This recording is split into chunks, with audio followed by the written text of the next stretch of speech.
بسم اللہ الرحمن الرحیم۔ شروع اللہ کے نام سے جو بڑا مہربان نہایت رحم فرمانے والا ہے۔ محترم ناظرین و سامعین، السلام علیکم ورحمۃ اللہ وبرکاتہ۔ ناظرین، نیک اعمال کا بھی جسم ہے، انہی کا روز قیامت ترازو میں وزن ہوگا۔ یہی اعمال قبر میں مومن کے مونس بنیں گے۔ ابن کثیر رحمۃ اللہ علیہ نے ایک واقعہ نقل کیا ہے۔ واقعہ آگے بڑھانے سے پہلے آپ ناظرین سے درخواست ہے کہ اگر آپ کو ہماری ویڈیو تھوڑی سی بھی اچھی لگتی ہیں تو کائنڈلی ہمارے چینل کو سبسکرائب کیجئے، ویڈیو کو لائک کیجئے۔ ناظرین، ایک بادشاہ نے پنجرہ سے دو چڑیوں کو آزاد کیا۔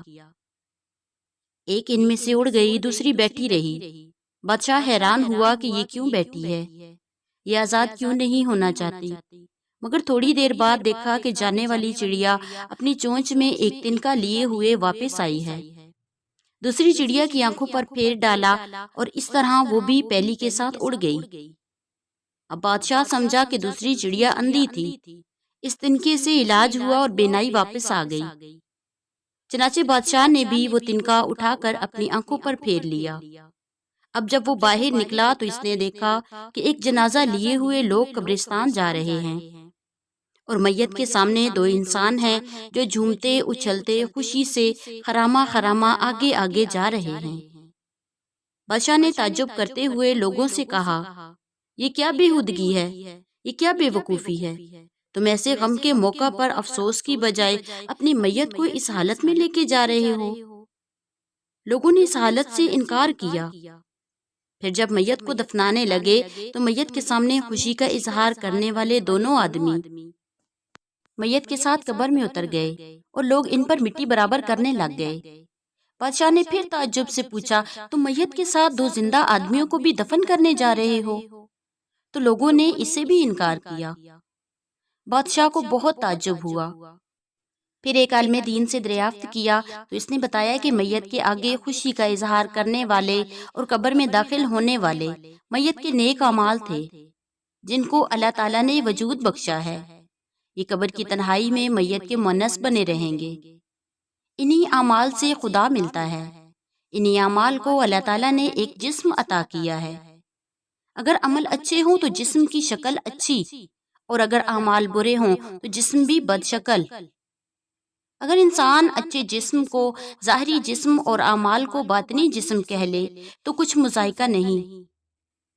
اس ظاہری جسم کی ترقی اور عمدگی اعمال کی باطنی جسم کی خوبیوں سے وابستہ ہے۔ اگر باطن خراب ہے تو اس مٹی کے ڈھانچے کو روزانہ نہلانے، خوشبو لگانے اور عمدہ سے عمدہ لباس سجانے کا کیا فائدہ؟ یہ تو ایسے ہے جیسے کوئی گندگی کے ڈھیر کو سونے چاندی سے ڈھانپ لے۔ اگر نفس اور روحانیت ایسی ہی تاریک اور بد شکل ہے تو ظاہری بناوٹ خود فریبی اور منقش سانپ ہے جس نے ضرور ہلاکت میں ڈالنا اور بدبودار کرنا ہے۔ اس لیے جیسے انسان عزت داری کے لیے صفائی اور صحت کا خیال رکھتا ہے، اس سے کہیں زیادہ باطنی صفائی اور ترقی کا محتاج ہے۔ اس باطنی صفائی اور ترقی سے دنیا اور آخرت میں ایسی سرفرازی نصیب ہوگی کہ بادشاہ بھی رشک کریں گے۔ حضرت ابراہیم بن ادہم رحمۃ اللہ علیہ کا ارشاد ہے، جو دولت ہم فقیروں کے پاس ہے، اگر اس کا دنیا کے بادشاہوں کو علم ہو جائے تو وہ تلواروں کے زور سے چھیننے کے لیے ہم پر حملہ آور ہو جائیں۔ دنیا والے جس کو دولت سمجھتے ہیں، اللہ تعالیٰ کے نزدیک اس کی کوئی حیثیت نہیں۔ واقعہ نقل کیا جاتا ہے کہ ایک اللہ والا بیت اللہ کا طواف کر رہا تھا۔ کسی ملک کے بادشاہ نے دوران طواف میں پیشکش کر دی کہ حضرت اگر کوئی چیز ضرورت ہو تو ارشاد فرمائیں۔ اللہ والے نے فرمایا، کیا کہہ رہے ہو؟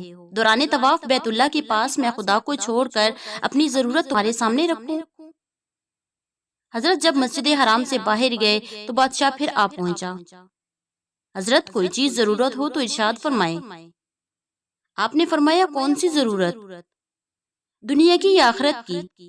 اس نے کہا، آخرت کی تو میرے بس میں نہیں ہے، کوئی دنیا کی فرمائیں۔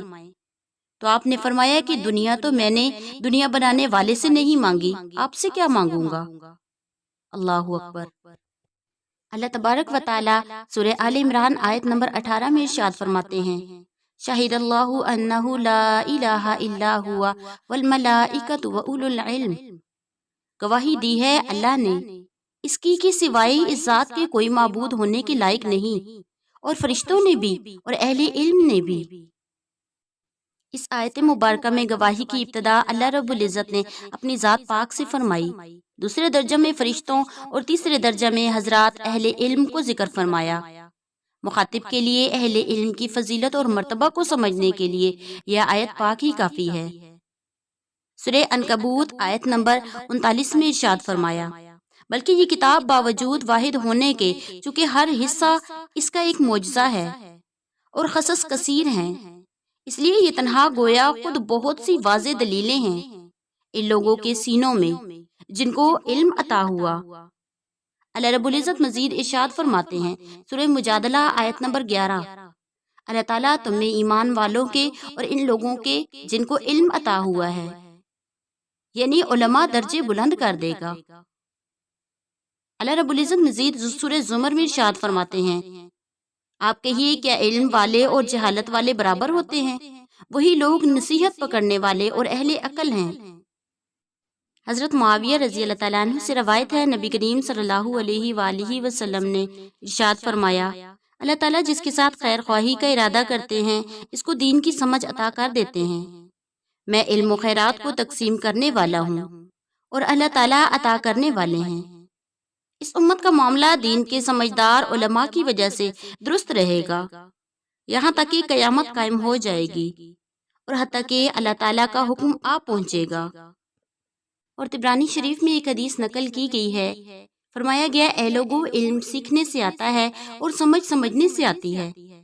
اللہ تعالیٰ جس سے خیر خواہی کرتے ہیں اس کو دین کی سمجھ عطا کر دیتے ہیں، اور اللہ تعالیٰ سے اس کے بندوں میں سے اہل علم ہی صحیح معنوں میں ڈرتے ہیں۔ تھوڑا سا علم حاصل کرنا زیادہ عبادت کرنے سے بہتر ہے۔ حضرت عبداللہ بن عمر رضی اللہ تعالیٰ عنہ فرماتے ہیں، نبی کریم صلی اللہ علیہ وآلہ وسلم نے ارشاد فرمایا، تھوڑا سا علم حاصل کرنا زیادہ عبادت کرنے سے افضل ہے، اور انسان کی سمجھ کے لیے اتنا کافی ہے کہ جب وہ علم کے ساتھ اللہ کی عبادت کرنے لگے، اور انسان کی جہالت کے لیے اتنا کافی ہے کہ جب وہ علم کے بعد اپنی خود رائی کو پسند کرنے لگے۔ حضرت سمرہ رضی اللہ تعالیٰ عنہ فرماتے ہیں، نبی کریم صلی اللہ علیہ وآلہ وسلم نے ارشاد فرمایا، قیامت کے دن علماء کے کلموں اور شہداء کے خون کو تولا جائے گا۔ ہاں اگر کسی وقت جہاد ہی کے ساتھ دین کو پہنچایا جا سکے تو علماء پر جہاد کرنا علم دین پڑھنے پڑھانے سے افضل ہے۔ حضرت ابن مسعود رضی اللہ تعالیٰ عنہ فرماتے ہیں، نبی کریم صلی اللہ علیہ وآلہ وسلم نے فرمایا، رشک کرنا درست نہیں مگر دو قسم کے لوگوں پر۔ نمبر 1، وہ شخص جس کو اللہ تعالیٰ نے مال دیا ہو اور وہ اس کے نیک کاموں میں خرچ کرنے پر تلا ہوا ہو۔ نمبر 2، وہ شخص جس کو اللہ تعالیٰ نے علم و حکمت سے نوازا ہو، وہ شخص اس کے مطابق عمل کرتا ہو اور اس کی دوسروں کو تعلیم بھی دیتا ہو۔ سبحان اللہ و بحمدہ، سبحان اللہ العظیم، واللہ اعلم۔